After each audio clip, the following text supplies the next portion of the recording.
بسم الله الرحمن الرحیم.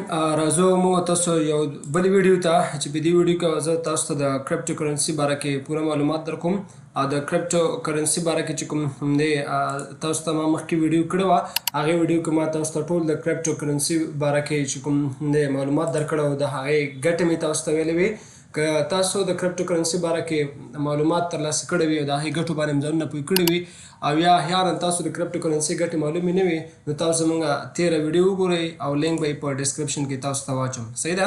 اوس راځو په دې ویډیو کې موږ تاسو په یو بله موضوع باندې خبرې کوو.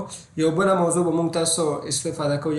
یو بله موضوع باندې به موږ تاسو نن ډسکشن کوو. هغه دا ده چې د کرپټو کرنسی تاوانونه.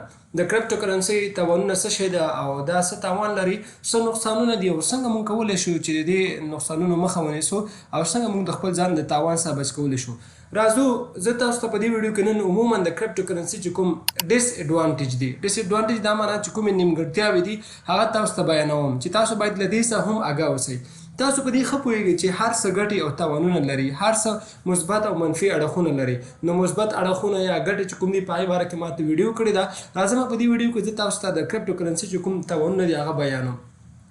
لومړی د کرپټو کرنسي تاوان چې کوم دی یا نقصان چې کوم دی هغه دا ده دا موږ سره یو الیګل مارکیټ ده. الیګل مارکیټ دا ده چې دا کوم داسې اتھارټي نه لري یا دا کوم داسې د پلان نه لري یا کوم داسې یا کوم هیواد د دې مارکیټ ریسپانسبیلیټي په خپل سر نه ده اخیستې. نو په همدې خاطر دا موږ سره یو الیګل مارکیټ ده. دویم نقصان چې کوم دی د کرپټو کرنسي دا مارکیټ د غټ انویسټر په ټریډس باندې ډاون کېږي او اپ کېږي. څه معنا؟ کرپټو کرنسي کې چې څوک غټ انویسټران دي یا هغه کسان چې کرپټو کرنسي کې مطلب ډېره سرمایه ګزاري کړې ده یا په میلیونز ډالر په دې کې مصرف کړي، کله چې هغوی ټریډ کوي نو دا مارکیټ د هغوی په ټریډ سره اپ او ډاون کېږي. مطلب یو کس راځي د مثال کې طور پر ایلان ماسک په ډوج کوین باندې چې کوم دی دلته په ډوج کوین باندې یو ټریډ کړو نو هغې نه بعد د ډوج کوین قیمت چې کوم دی ډېر زیات لوړ شو، ډېر خلکو پکې خپله سرمایه ګزاري بنده کړله. نو په همدې خاطر کرپټو کرنسي په غټ انویسټرانو باندې ډیپینډ کوي. کله چې هغوی یو ټریډ کوي یا کوینس باره کې خبره کوي نو دا ورسره د بازار ورسره اپ او ډاون کېږي.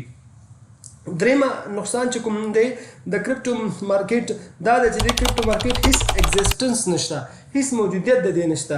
دا صرف په نمبر باندې روان دی، موږ لیدلی هم نشو.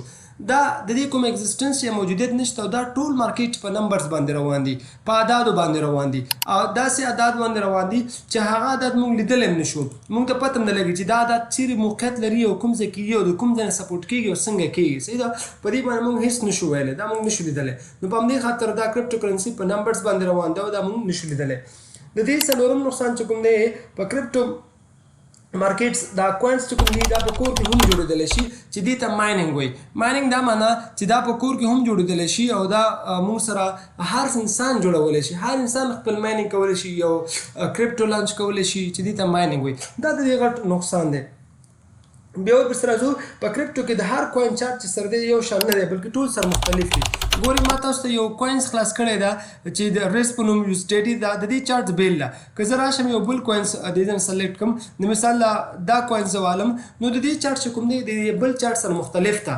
نو دې کې دا هم غټ ډفرنس کېدلی شي ځکه یو انالیسس چې کوم دی په دې چارټ باندې به کېدای شي کار وکړي خو په بل چارټ باندې به بیا کار هم سره نه کوي. صحیح ده. نو دا کرپټو چې کوم دی دا مختلف دی، دې چارټ دا هر څه مختلف دي. بل راځو کرپټو مارکیټ چې کوم دی د ډېر وخت نه کېږي دا رامنځته شوی دی. صحیح ده. د دې بل نقصان دا دی چې دا ډېر نیو مارکیټ ده. په 2009 کال کې دا مارکیټ رامنځته شوی ده او هغې نه بعد دا کرپټو ډېره مشهوره شو. صحیح شو. نو دا نیو مارکیټ ده. بیا راځو د دې کرپټو موږ سره سکیور نه ده. ولې؟ که چیرې موږ په غلط ایډرس اف کوین باندې نن دې سرمایه ګزاري وکړو نو بیا زموږ پیسې هر څه له منځه ځي. تاسو به ډېر احتیاط کوئ. ګوره په دې کې ډېر غټ سکیمینګ کېدلی شي، په دې کې له تاسو سره ډېرې غټې دوکې کېدلی شي. صحیح شو. هسې نه چې تاسو د خپلې سرمایې نه لاس وینځئ. نو په همدې خاطر تاسو به د خپل سرمایه ګزاري سره ډېر خیال کوئ. په دې کې تاسو سره هر قسمه سکیم کېدلی شي.